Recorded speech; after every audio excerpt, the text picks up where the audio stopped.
महाराष्ट्रातील ओबीसींच्या मनामध्ये प्रचंड चीड आहे, आपल्याला डावललं गेल्याची भावना आहे आणि त्याचा रोष ओबीसी कशा रूपाने दाखवून देईल ते तुम्हाला येऊ घातलेल्या काळात बघायला भेटेल. आम्ही तर बोलत आहोतच, आम्ही सभा घेत आहोत, आम्ही मोर्चे करत आहोत, आंदोलनं करत आहोत, पण शासन मात्र आम्हाला बेदखल करतोय हा आमचा 100% समज झाला.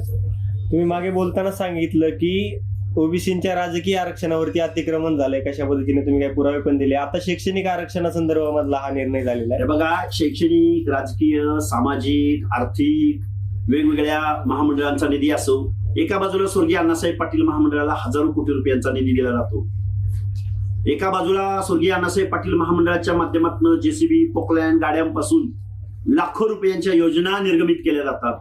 पण दुसऱ्या बाजूला मात्र ओबीसींच्या महामंडळांना साधा अध्यक्ष भेटत नाही, साधं कार्यालय भेटत नाही, साधा शिपाई भेटत नाही. याच सरकारनं निवडणुकीला सामोरं जात असताना 18 ओबीसीच्या वेगवेगळ्या जातींच्या महामंडळांची घोषणा केली. प्रचंड चुनावी जुमला होता तो.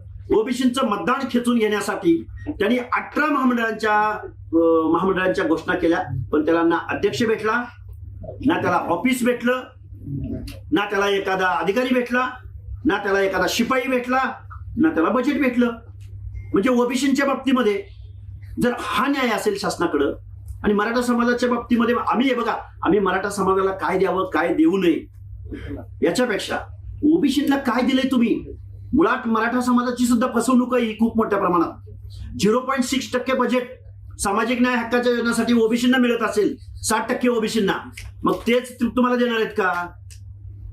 हे काय लॉजिक आहे असं धोरण, असं निर्णय घेण्यामागं, हे आम्हाला कळलेलं नाही. हाके सर, आपण पाहिलं की आता नेहमी मराठा आरक्षणाच्या बाबतीत म्हणलं तर हजारो कार्यकर्ते असतील किंवा जरांगे पाटील असतील, त्याच्यासोबत अनुयायी त्यांची देखील भरपूर असतात. पण ओबीसीचा आवाज ज्यावेळेस बोलायचा असतो त्यावेळेस मात्र तुम्ही एकटेच समोर येता. हे बघा, नेते मंडळींना त्यांच्या भूमिका त्यांना तुम्ही विचारल्या पाहिजेत. खरं तर मी सुद्धा त्यांना विचारतोय की तुम्ही का बोलत नाही.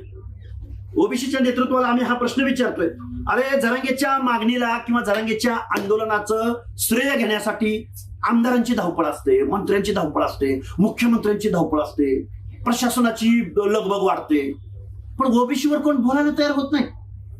ओबीसीच्या संदर्भातला एक प्रश्न या महाराष्ट्रामध्ये विचारायला कोणी नेता पुढे येत नाही. हे दुर्दैव आहे महाराष्ट्रात. कारण ओबीसीला से नाही, ओबीसीला काही म्हणणंच नाही. अरे, 400-450 जाती वेगवेगळ्या जात समूहामध्ये विभागल्या गेलेल्या. आता ओबीसीला मी एक तुम्हाला योजनेचं, विशेष करून ओबीसी मधल्या भटक्यांसाठी आश्रमशाळा आहे. का आश्रमशाळा आल्या?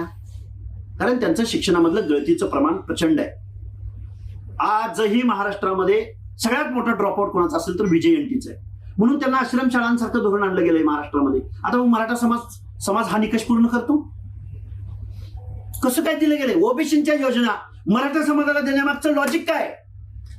कुठलं संविधानिक तत्व किंवा कुठल्या कमिटीनं कुठला अभ्यास केला आणि मराठा समाज यांच्यापेक्षा मागाचा आहे असं सांगितलंय? सांगू शकतील? कालचं जे धोरण घेणारी माणसं, धोरण जाहीर करणारे, निर्णय घेणारी माणसं याचं उत्तर देतील आम्हाला?